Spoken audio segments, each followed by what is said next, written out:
Queridos, a paz e a graça do Senhor Jesus, é um motivo de muita alegria estar aqui nessa noite, participando do culto de ensino da Palavra de Deus. É claro que o nosso desejo era que a igreja, na sua totalidade, estivesse presente para estar estudando a Palavra, para estar aprendendo as verdades, mas nós entendemos que nem todos poderão estar em todas as atividades. Mas quero parabenizar você que está aqui conosco, que é você que vai ter acesso também através do nosso canal no YouTube. Desde já, quero convidar você a se inscrever no nosso canal, a acionar o sininho para ser comunicado de novas postagens, deixar o seu like, fazer seus comentários e compartilhar essa e outras mensagens que se encontram no nosso canal à sua disposição para estudar a palavra de Deus. E eu gostaria de pedir a você, já para abrir a sua Bíblia, no Evangelho de Jesus Cristo, escrito por Mateus, capítulo 27, nós vamos ler os versículos 33 a 51.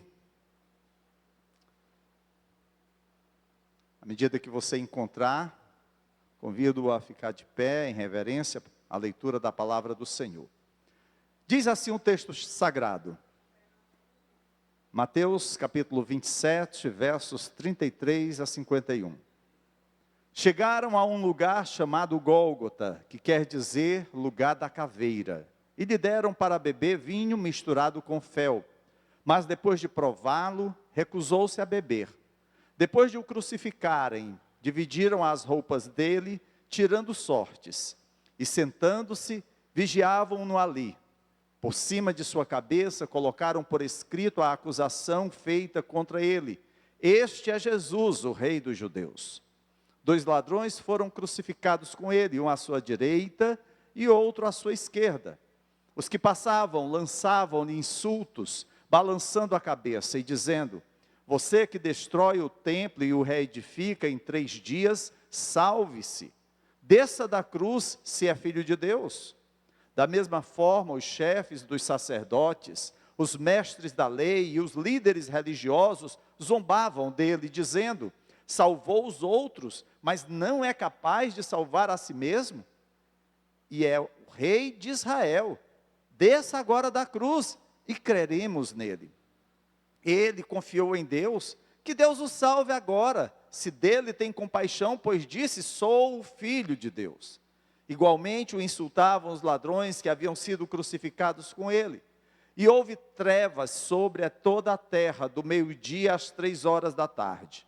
Por volta das 3 horas da tarde, Jesus bradou em alta voz: Eloi, Eloi, lama sabachthani, que significa: meu Deus, por que me abandonaste?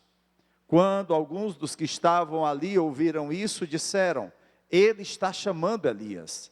Imediatamente um deles correu em busca de uma esponja, embebeu-a em vinagre, colocou-a na ponta de uma vara e deu-a a Jesus para beber. Mas os outros disseram: deixem-no, vejamos se Elias vem salvá-lo. Depois de ter bradado novamente em alta voz, Jesus entregou o Espírito. Naquele momento, o véu do santuário rasgou-se em 2 partes, de alto a baixo. A terra tremeu e as rochas se partiram. Amém. Glória a Deus. Queridos, essa é uma das cenas mais impactantes da história de Jesus nesse mundo. É interessante porque essa cena em especial, ela já foi motivo de peças teatrais, de filmes, durante o período da Páscoa e em outros momentos. Terminada a trama da prisão de Jesus, e todos nós conhecemos como Jesus foi preso, como ele foi falsamente acusado, como foi levado a um julgamento temerário, mas ao final foi condenado à crucificação. A crucificação era a mais cruel forma de execução conhecida naqueles dias. Era uma herança inventada pelos persas e que foi trazido e adotado pelos romanos. O Império Romano aplicava essa condenação aos criminosos de alta periculosidade, bem como aos escravos foragidos recapturados, e também aqueles que se levantassem, se rebelassem contra a autoridade romana, ameaçando a segurança do poder público. Legalmente, cidadãos romanos não poderiam ser punidos com a crucificação, somente os outros povos. E Jesus foi crucificado fora da cidade, no lugar chamado Gólgota, que quer dizer lugar da caveira, ou simplesmente, como em algumas versões, Calvário. Deram a Jesus vinho com fel para beber, lá no versículo 34. Isso talvez seja uma referência do Salmo 69, versículo 21, onde aquele que sofre espera em vão misericórdia, mas recebe fel e vinagre no alimento. E a Bíblia diz que Jesus recusou-se a bebê-lo. Os agentes da crucificação, aqueles que estavam ali cuidando daquele momento em que Jesus seria colocado no madeiro, seria erguido na cruz, eles repartiram as vestes de Jesus como um despojo. E eles não apenas estavam ali para observar toda aquela cena, mas também para garantir a segurança, impedir que alguém pudesse intervir para libertar Jesus. A morte na cruz, ela ocorria lentamente. E se um crucificado não tivesse morrido até o final do dia, as suas pernas eram quebradas. Com isso, garantiria que aquele preso não fugisse, não fosse tirado da cruz, e ao mesmo tempo levava a uma morte mais rápida. No caso de Jesus também, foi afixado no madeiro acima da sua cabeça, o motivo pelo qual ele estava sendo condenado. Em geral, aquelas placas identificavam o motivo da condenação daquele crucificado. E em Jesus a placa dizia: este é Jesus, o rei dos judeus. Roma jamais aceitaria um outro líder, um outro rei, um outro imperador que não César. E por conta disso, Jesus estava sendo morto, julgado pelo Império Romano, mas condenado pelo seu próprio povo. Queridos, o cúmulo do escárnio contra Jesus se dá exatamente porque Jesus, ele sofre toda a humilhação, desde o momento em que ele é condenado, e que ele faz aquela via crucis, sendo humilhado, insultado, até chegar ao Calvário. Agora, pendurado na cruz, Jesus sofre o escárnio social. As pessoas que estavam ali zombam dele, as pessoas que estavam ali, talvez até algumas que se beneficiaram de curas por ele realizada, talvez alguns que se alimentaram dos peixes e pães que ele multiplicara, talvez alguns que estivessem ali tenham ficado admirados pelos ensinos que ele havia ministrado, mas naquele momento, o que a gente via era o escárnio social, mas não apenas o povão zombava de Cristo na cruz, a elite religiosa, também os sacerdotes, os fariseus zombavam de Jesus. O fato de ser crucificado entre dois malfeitores sinaliza que Jesus fora considerado um malfeitor maior que os outros. No momento em que Jesus morreu na cruz, Deus nos deu uma das lições mais objetivas, mais dramáticas da Bíblia. Quando o véu do templo se rasgou de alto a baixo. E como nós estamos estudando ao longo do mês de abril acerca da Páscoa, precisamos entender qual a relação da Páscoa com esse momento, com essa cena de o véu do templo rasgar-se de alto a baixo? É interessante porque tanto Mateus, como Marcos, como Lucas, eles mencionam esse fato. Daí a sua importância para a nossa vida. Você poderia perguntar, e qual o significado do véu do templo rasgar-se de alto a baixo? E nós queremos nessa noite considerar 3 respostas que nos vão orientar, que nos vão mostrar o porquê da importância desse momento. O primeiro significado é que o véu rasgado, ele significa que uma barreira foi removida. Diferentemente de outras grandes construções do passado, vocês sabem que existem construções que se tornaram até mesmo algo que nos nossos dias, ainda hoje, são reportadas como maravilhas do mundo antigo. Por exemplo, a gente tem as pirâmides do Egito, né? O tempo e a quantidade de pessoas que foram usadas para levantar aquelas pirâmides. Nós temos também, né, os jardins da Babilônia, os jardins suspensos da Babilônia. E o templo de Jerusalém também era considerado uma das maravilhas do mundo antigo. Porém, queridos, a gente vê que todas as grandes construções, quer fossem construções que beneficiassem autoridades, beneficiassem religiosos, beneficiassem o povo, as pessoas tinham acesso. Os jardins da Babilônia era onde os imperadores da Babilônia faziam as suas grandes festas, as suas grandes celebrações, recebiam, né, o povo, aqueles que seriam convidados para aquelas festas. As pirâmides do Egito eram lugar de sepultamento. O povo se dirigia àquele local, né, diante do féretro de um faraó. Todos tinham acesso.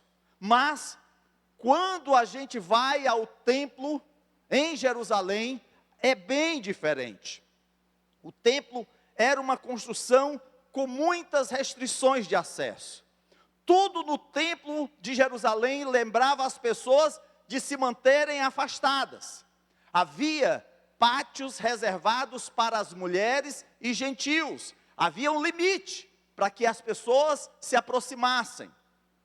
Havia um altar de bronze que levava aonde eram apresentados os sacrifícios. Ali naquele local deveria ser feito pelo sacerdote, pelos levitas. Haviam degraus que levavam ao templo. E dentro do templo havia 2 salas principais, aonde estavam colocados objetos sagrados para o povo de Israel. Mas só quem tinha acesso a essas 2 salas eram os sacerdotes. Havia o lugar santo e o lugar santíssimo, também conhecido como Santo dos Santos. No lugar santo, somente os sacerdotes podiam entrar naquele lugar.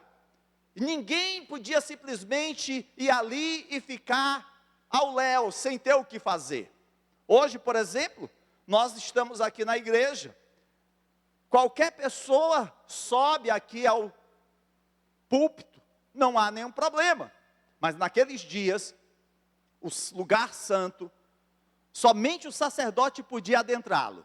E ele teria que fazer isso com objetividade. Ele não podia ir lá para ficar observando as coisas que estavam ali colocadas. Não. Ele ia ali para cultuar a Deus. E terminado o seu tempo de celebração, ele de lá saía. O sacerdote, ele vinha com um objetivo. Mas havia um lugar mais sagrado do que o lugar santo. Era o Santo dos Santos, o Santíssimo Lugar. Ali era o centro do culto judaico, era ali aonde a arca estava colocada. E se você, por exemplo, for lá no livro de Levítico, capítulo 16, você vai encontrar alguns detalhes. E nós resumimos esses detalhes. Primeiro, apenas um homem podia entrar no lugar santíssimo. Somente o sumo sacerdote. Não era qualquer sacerdote. Era aquele que tinha autoridade sobre os demais sacerdotes. Ele só podia entrar no lugar santíssimo um dia por ano. Apenas uma vez ao ano é que aquele sumo sacerdote podia entrar no Santo dos Santos, que era exatamente no dia da expiação. Ele devia usar vestes especiais. Ele não podia entrar de qualquer jeito. Deus havia mostrado qual era a indumentária do sacerdote para que ele pudesse entrar naquele lugar. Ali deveria ser aspergido o sangue sobre o propiciatório de ouro, que era a tampa da arca da aliança. E ali então continha uma cópia dos 10 mandamentos. Ali estava a vara usada por Moisés. Se qualquer outra pessoa, além do sumo sacerdote, entrasse no lugar santíssimo, seria morto. Se o sumo sacerdote entrasse no Santo dos Santos, mais de uma vez, ele seria morto. Somente no dia da expiação é que o sumo sacerdote poderia entrar no Santo dos Santos. E ele precisava entrar ali com o sangue de um cordeiro que havia sido morto. Mas não qualquer cordeiro. Um cordeiro sem mancha. Um cordeiro sem nenhuma doença. Tudo naquele sistema girava em torno da seguinte palavra: fique longe, não se aproxime. Diferentemente das outras construções dos outros povos, no caso do templo em Jerusalém, o objetivo era você não se aproximar, porque ali estava simbolicamente a presença de um Deus santíssimo. E o povo era um povo pecador e jamais poderia se apresentar diante de Deus. Era como se o templo fosse um grande obstáculo, garantindo que ninguém pudesse entrar na presença de Deus sem ser convidado. Além disso, Deus ordenou que um véu, uma cortina grossa, fosse pendurada entre o lugar santo e o santíssimo. Quando pensamos em uma cortina, em um véu, imaginamos algo como as cortinas da nossa sala de estar. A cortina do templo não era nada disso.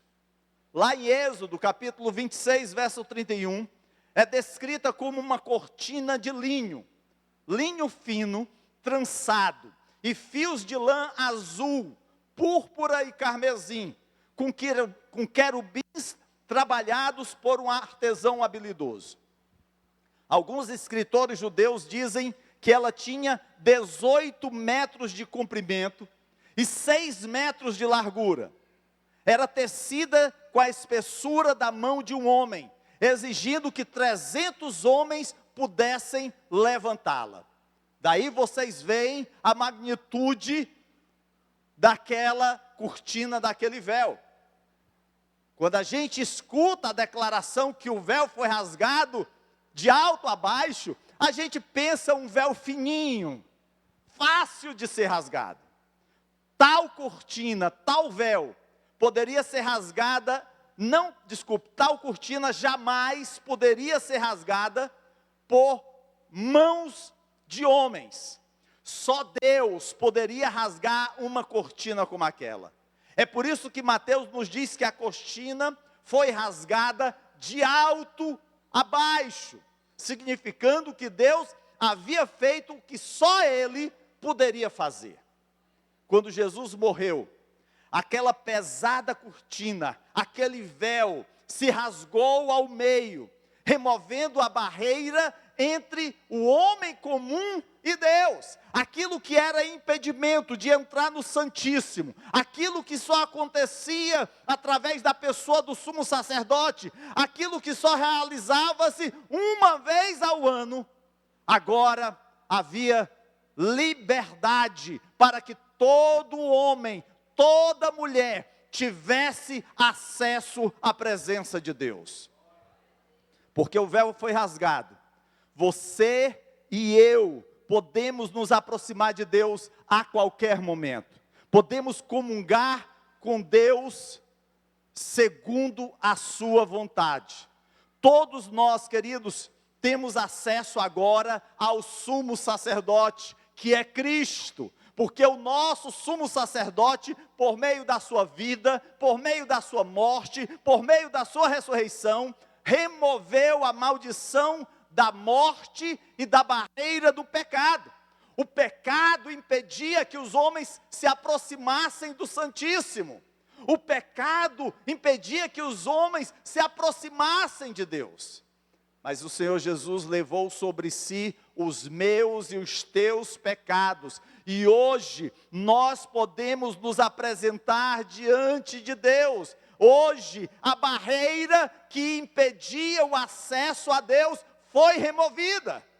Você pode se apresentar diante do Todo-Poderoso. Você tem liberdade. Você não precisa de um sacerdote humano para apresentar as suas necessidades a Deus. Você, no secreto do teu quarto, você dobra o seu joelho e apresenta a sua necessidade a Deus. Você tem liberdade para se apresentar ao Senhor. Mas há também algo que diz respeito a esse significado.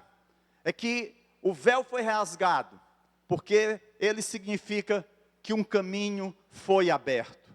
Lá em Hebreus capítulo 10, versos 19 e 20 diz que, portanto, irmãos, temos plena confiança para entrar no Santo dos Santos pelo sangue de Jesus, por um novo e vivo caminho que Ele nos abriu por meio do véu, isto é, do seu corpo. Nós temos, queridos, significa privilégio. Não são as pessoas lá fora que têm esse privilégio, é você e eu. Nós temos essa plena confiança para entrar no Santo dos Santos. Isso é um privilégio que o Senhor deu à sua igreja. E às vezes nós não entendemos a vantagem, o privilégio de poder estar na presença de Deus. Hebreus capítulo 10, verso 19, diz que temos o direito de entrar diretamente na presença de Deus. Talvez você já tenha se imaginado, por exemplo, numa audiência com uma grande autoridade, ou numa reunião com um empresário de renome, ou mesmo participando de um evento com um artista de grande popularidade. Certamente haveria todo um cerimonial para organizar a sua visita. Cuidados com a segurança. As pessoas talvez fossem revistadas para evitar qualquer problema. O vestuário não poderia ser qualquer. Talvez, dependendo do ambiente, fosse uma roupa mais social, mais sofisticada. Havia detalhes que iriam acompanhar aquele encontro de tamanha relevância. E claro, seria um privilégio você ter um encontro desses, quer seja com autoridade, quer seja com um grande artista, quer seja com um grande empresário. Mas, queridos, aos olhos de Deus, nós temos a garantia pelo sangue de Jesus de entrar na sala do trono do céu. Essa é a maior garantia, é o maior privilégio que qualquer homem ou mulher pode ter. É por isso que Hebreus, no capítulo 10, verso 20, ele diz que Jesus abriu um caminho para nós através do véu. O véu foi rasgado e foi Jesus que o adentrou. Com a sua morte na cruz, ele derrubou o muro que se interpunha entre Deus e nós. E esse muro tem um nome: pecado.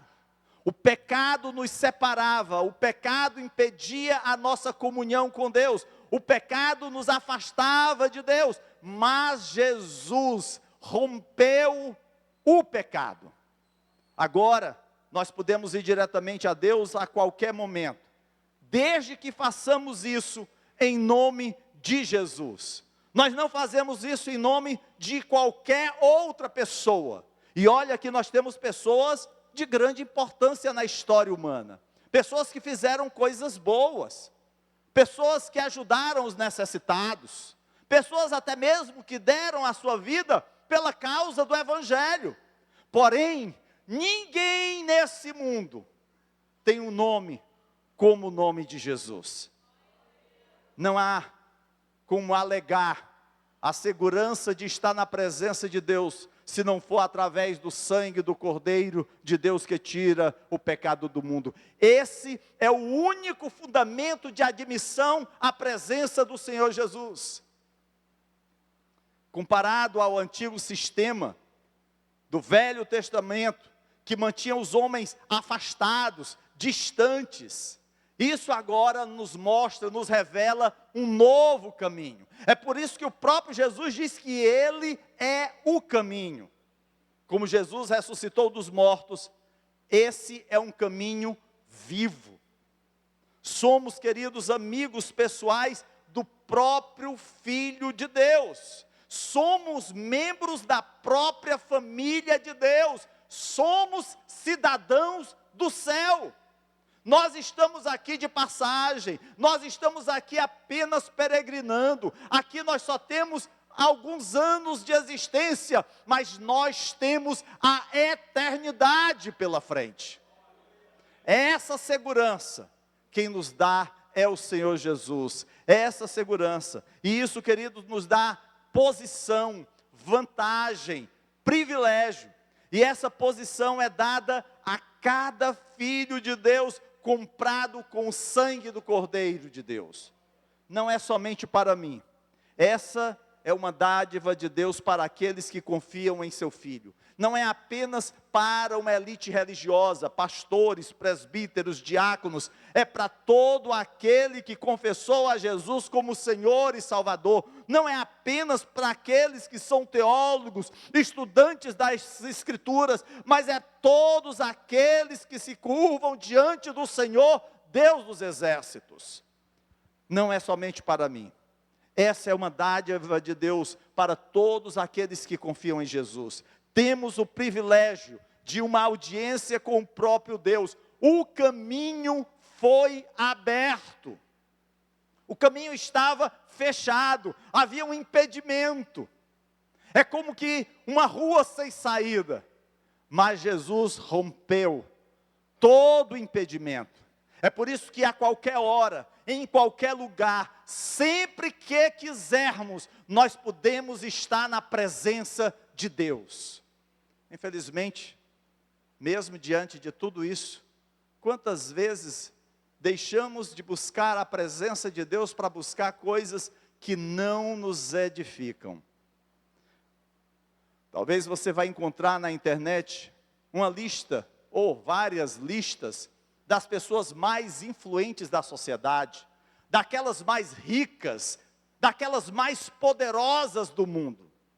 E eu confesso que as pessoas daquela lista, ou nessas listas, têm vantagens de um ponto de vista terreno, que eu pessoalmente nunca terei. Dizem que se a gente não chegar ao primeiro milhão até os 40 anos, não tem jeito. O único milhão que chega para mim é aquele que eu como cozido, né? Não tem outro milhão. Então, eu não tenho essa expectativa mais de ser um homem rico.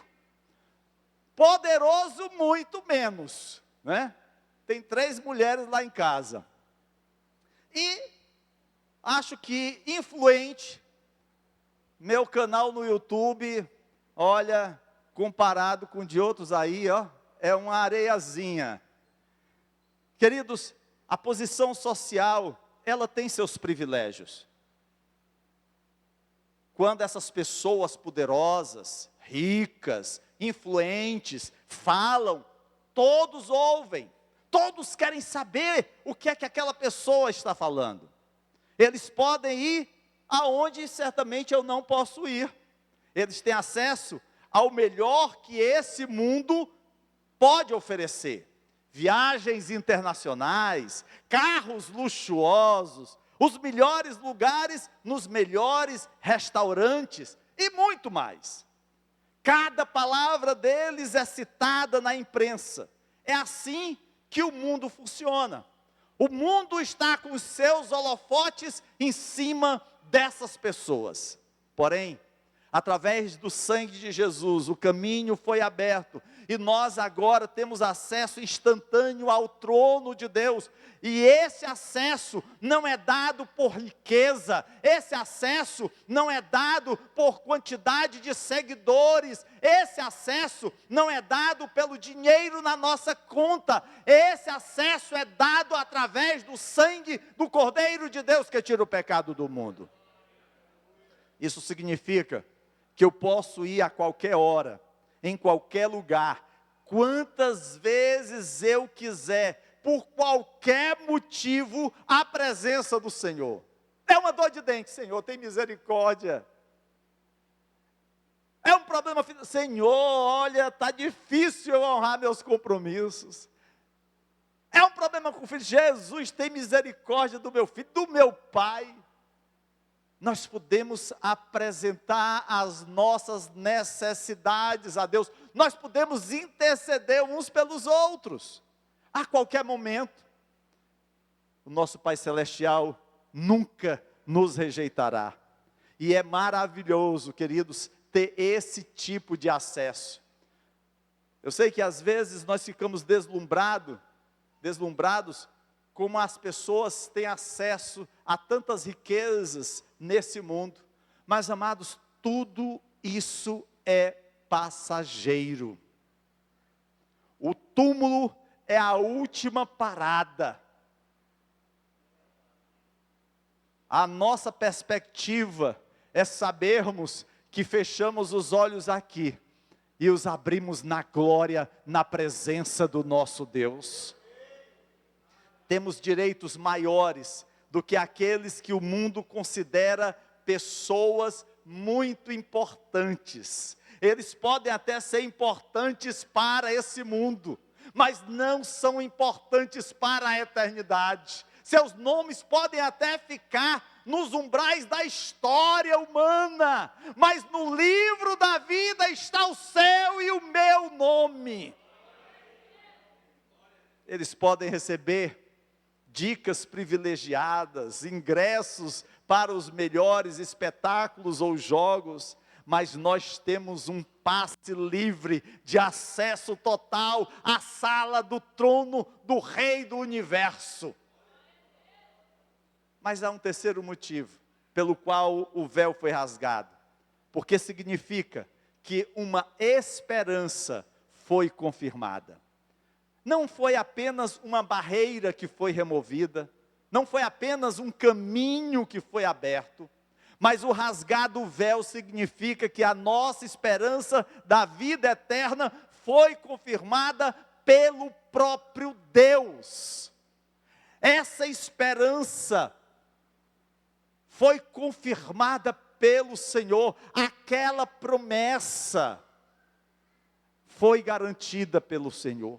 É por isso que lá em Hebreus capítulo 6, versos 19 e 20, a palavra do Senhor diz: temos esta esperança como âncora da alma, firme e segura, a qual adentra o santuário interior, por trás do véu onde Jesus nos precedeu, entrou em nosso lugar, tornando-se sumo sacerdote para sempre, segundo a ordem de Melquisedeque.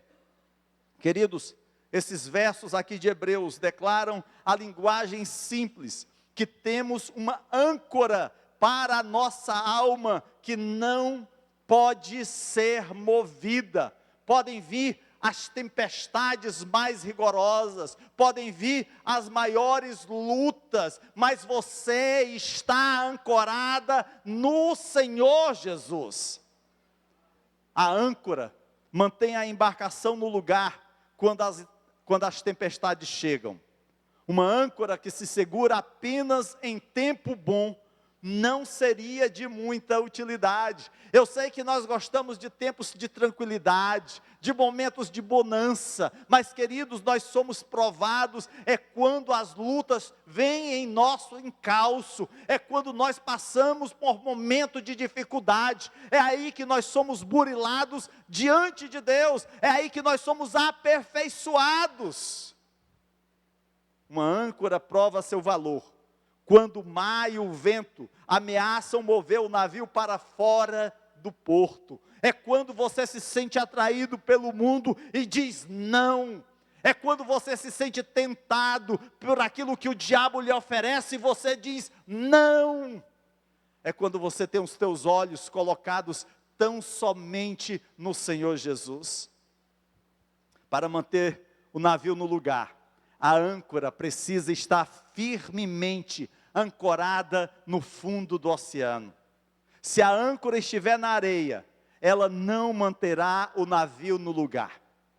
É por isso que lá em Hebreus capítulo 6, versos 19 e 20, diz que a nossa âncora é firme porque está ancorada atrás da cortina, está ancorada no Santo dos Santos, ou seja, na própria presença de Deus. Não é mérito seu, não é mérito meu, é o cuidado de Deus com a nossa vida. Temos uma âncora inabalável, o Senhor Jesus. Ele é o nosso sumo sacerdote que abriu o caminho para a presença de Deus. Ele é o primeiro a ressuscitar, a ter uma nova vida na presença do Pai. E nós um dia também, se aqui já tivermos descansado no Senhor, também ressuscitaremos para a nova vida na presença do nosso Deus. Porque Jesus, amados, não pode ser abalado. E nós também não podemos ser abalados. A minha esperança se baseia em nada menos que no sangue e na justiça de Jesus. Eu não ouso confiar na mais poderosa, na mais bela, na mais rica coisa que esse mundo possa oferecer. Mas eu me apoio inteiramente no nome de Jesus. Se a minha confiança estiver nas coisas desse mundo, queridos, eu sou o mais miserável dos homens. Se a minha esperança estiver num partido político, se a minha esperança estiver num empresário, se a minha esperança estiver naquilo que o mundo possa me oferecer, nada se aproveitará.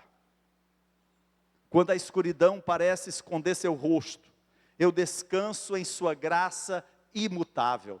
Em cada vendaval forte e tempestuoso, a minha âncora se mantém presa ao véu, em Cristo, a rocha sólida, eu me firmo, todo o resto é tão somente areia movediça.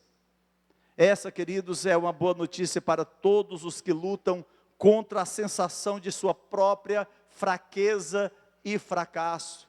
Talvez você diga assim: pastor, eu me sinto tão fraco, eu me sinto tão pequeno. Muitos cristãos, amados, se sentem como o homem que é relatado lá em Marcos, capítulo 9, 24, que exclamou: eu creio, ajude-me na minha incredulidade. No fundo, nós cremos também. Sabemos que Jesus é o nosso Senhor e o amamos, por mais imperfeito que seja o nosso amor. Mas quando nos olhamos no espelho, quando olhamos e vemos os nossos pecados, pecados esses que se levantam para nos condenar, pecados que nos trazem vergonha diante de promessas que foram quebradas, de palavras duras, grosseiras que foram proferidas, de atos cruéis, de como falhamos com aqueles que confiaram em nós. E aí a lista é grande. Traições, vícios, mentiras, murmuração, tantas coisas poderiam ser elencadas para nos condenar. Porém, queridos, enquanto a nossa fé em Cristo depender de nós, vamos estar em apuros. Se a sua fé depender só de você, vai ser um fracasso total. Mas se a nossa fé depende de Jesus, então temos uma esperança que nem a nossa vergonha pode apagar.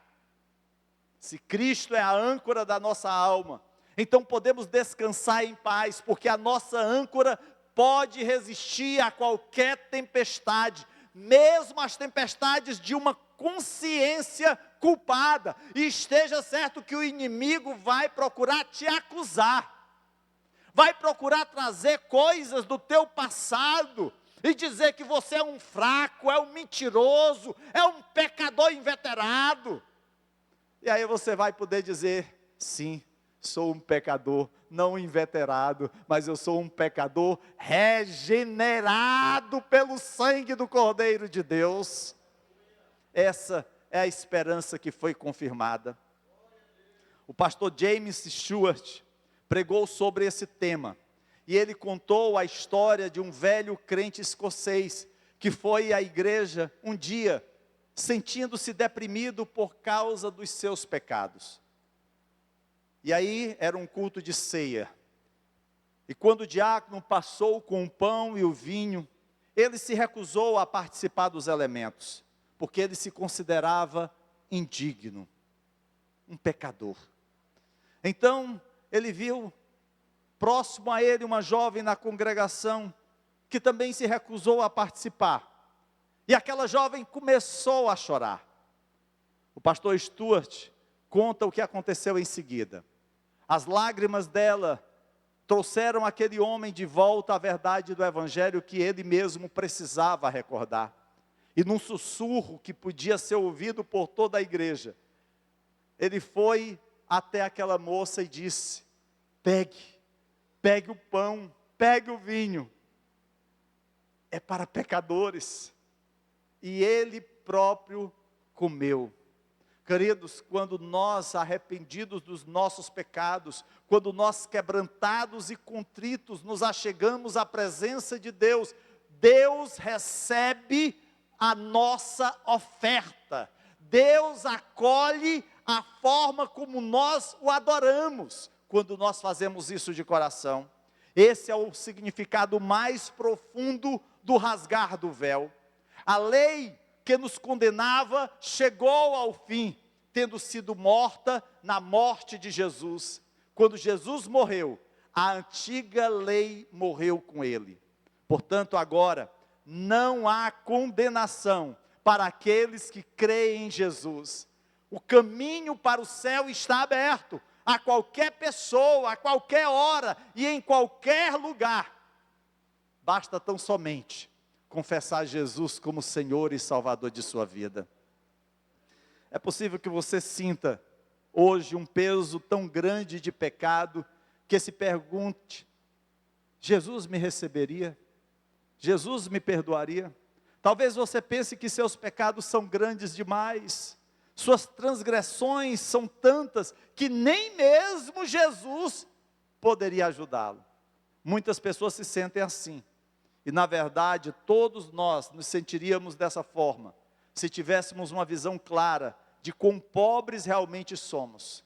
Se nós entendêssemos o peso do pecado, nós perceberíamos, queridos, o quanto Deus é santo e como nós somos miseráveis. Mas há uma mensagem para você vinda do céu, há uma mensagem do véu rasgado do templo. Não tenha medo, não deixe que seus pecados o afastem da porta que Deus abriu. O pastor John Charles Riley, mais conhecido como J.C. Riley, resumiu o verdadeiro significado do véu rasgado na seguinte frase. Ele disse: nossos pecados podem ser muitos e grandes, mas o pagamento foi feito pelo nosso grande substituto, supera todos os nossos pecados. Aquilo que o nosso substituto, aquilo que Jesus fez, supera tudo aquilo que nós cometemos. Você crê nisso? Então venha e veja você mesmo.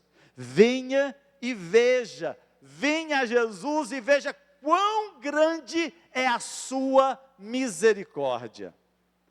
Amados, a cruz revela o grande coração de Deus. E esse coração está repleto de amor.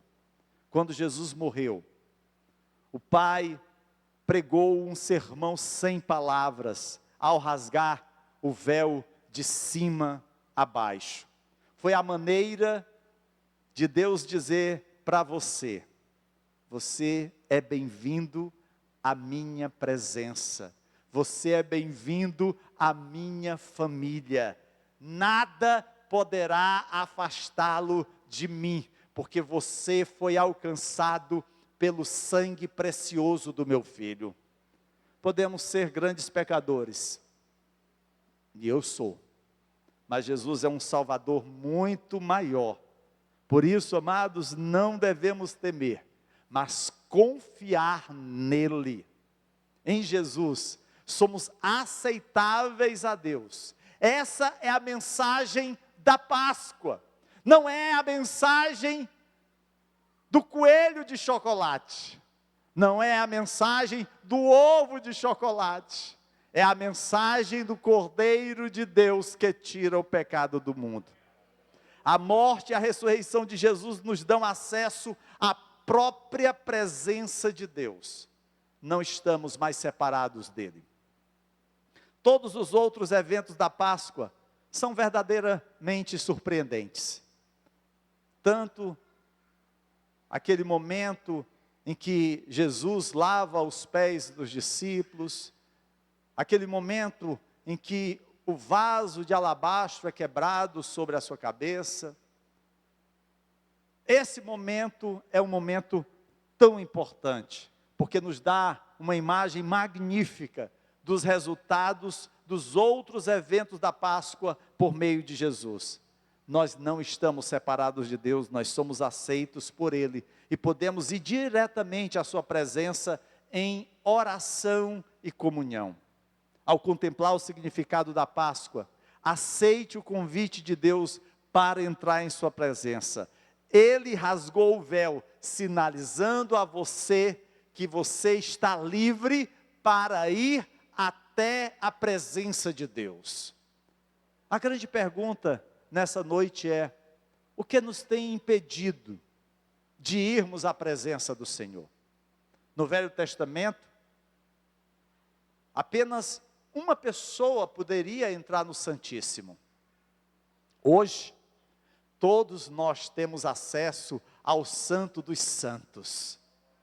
Mas o que está nos impedindo de nos aproximar dele? É o pecado? É o medo? A preguiça? É a conformação com esse mundo? Talvez você precise ir a ele nessa noite pela primeira vez para obter a salvação.